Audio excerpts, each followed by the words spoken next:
Then we can move to curriculum proposals and course title changes, first read, starting on page 182.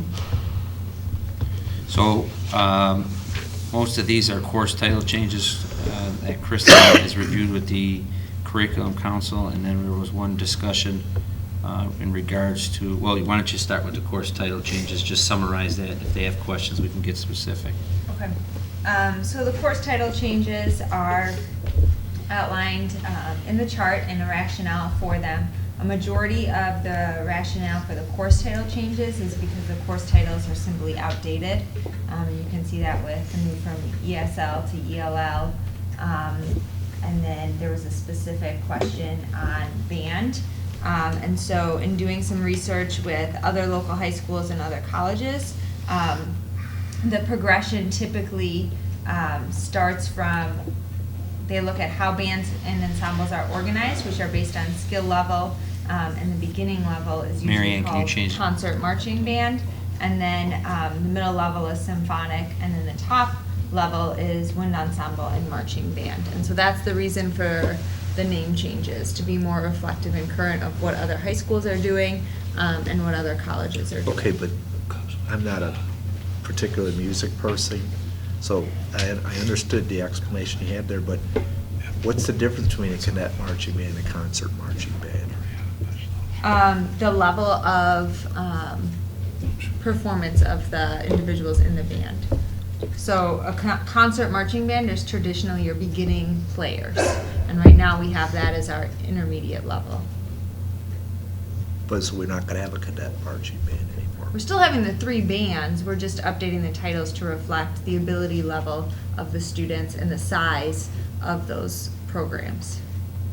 So cadets becoming concert, concerts becoming symphonic, and then honors is going to become honors wind. Oh, again, maybe I'm the only ignorant one of music here, maybe everybody listening, but it still doesn't mean anything to me. I mean, what's different in what we're going to do? We're changing a name.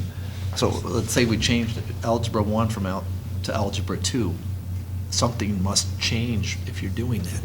I don't understand what's different besides it has a different name. Nothing is changing in those particular courses. The reason Oh. we're changing the titles is so that when colleges see that on the transcript, they're associating that course with what they're familiar with, so that when they see concert marching band, they see that that's our beginning band. Okay, That's so what they're really, familiar with. nothing's changed. Title except- change. That's, Just the I title. did not get that from the explanation. It seemed to be going that we're doing something different in the class, but now I got it.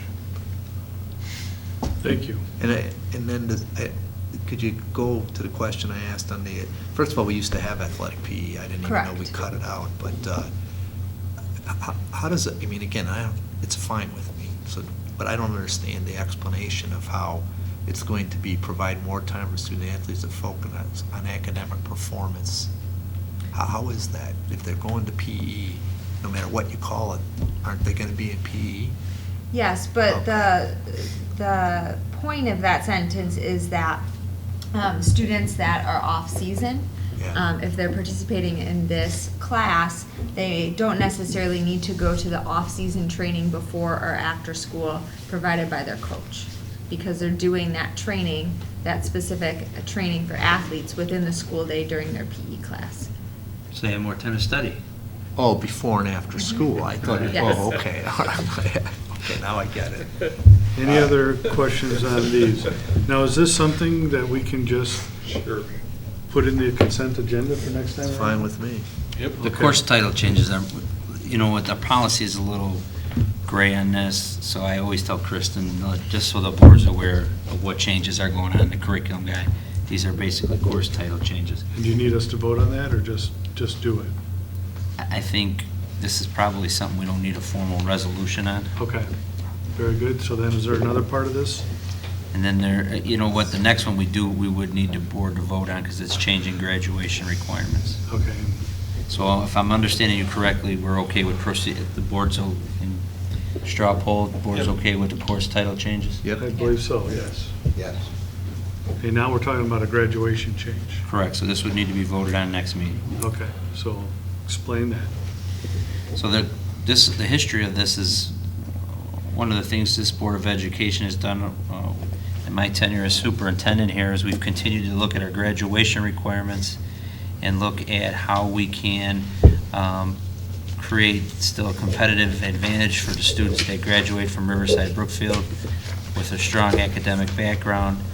But also there were some courses that were specific to Riverside Brookfield graduation requirements, and at times could sometimes put a hindrance on a student that maybe wanted to take an extra band course or take an extra elective or an extra AP course, because we had some of these course-specific requirements just to RB and not the state, or not even the colleges. Example would be fine arts survey. So we cleaned that up with waivers. We cleaned up our PE waivers so that it was more consistent throughout. And now this is the third one that was discussed a few years ago, was the global area studies, in that most school districts and the state do not require a global area studies course.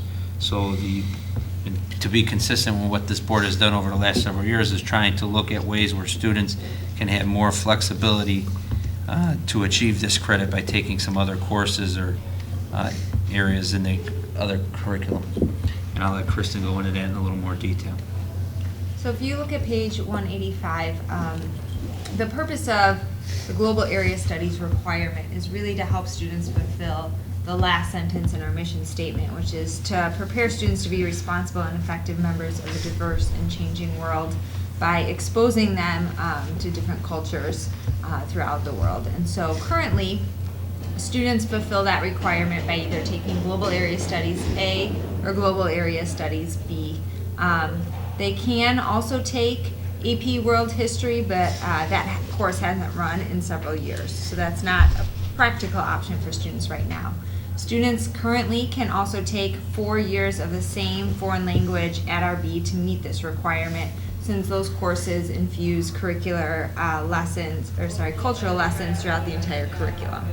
And so depending on the language course that freshmen take, they either enter in at a level 1 and get to a level 4 of a language, or as freshmen they enter in at a level 2 and get to the AP level. But they have to take all 4 years to fulfill this requirement.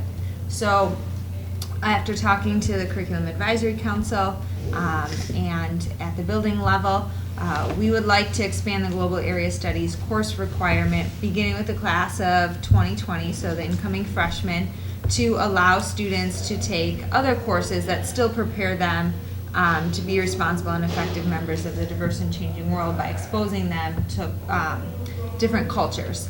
And so one way we would like to do this is by just allowing students, if they get to a level 4 of a language, regardless of whether or not they've taken 4 full years of a language here at RB, to allow that to count towards fulfilling Global Area Studies.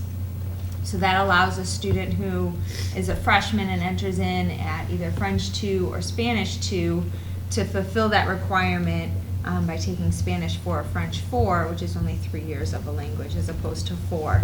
The other area in which we would like to provide students more choice is by taking sociology. So we looked at the different courses that we have at RB and looked at which course could still fulfill the purpose of what we're trying to do. And we felt sociology did, because in every unit there are cultural differences that are explored, whether it's through religion, whether it's through their criminal justice system, whether it's through families, but within each unit there are ways in which they compare Western societies to non-Western societies and really look at cultural differences. So that's why we've included sociology as a choice for students, in addition to global area studies and expanding the language requirement as well. Were there questions submitted on this? She answered them all. Okay. Is there any other discussion the board would like to have tonight on this first read? Seeing none on this side, any on this side?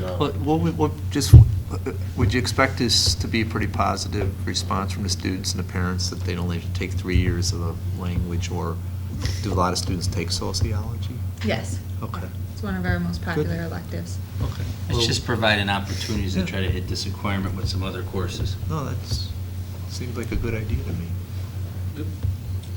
Okay. So this straw, one- straw poll, on if we're gonna go into our business meeting, do you wanna put this for further discussion or a separate vote, or Consent. Put it on the consent. if you Consent. want. put it on the consent? Yep. Okay, we'll do that. Do you need it approved before our next meeting? At the next meeting would be fine. Fine. It would still allow us to put in the curriculum guide. Right, we definitely need an answer next meeting, because then end of October it goes out. At this point, I'd like to just tell you that when we go into closed session, the matters for closed session are personnel, sale or lease of property, probable or imminent litigation, collective negotiations. The next item on the agenda is visitors' comments, and seeing that there are no visitors wanting to speak at the moment, we will skip by that. Unless you want Unless to. Bob- Bob, do you want to, or? I mean, you can. No, just a very fast meeting, keep it moving. Okay.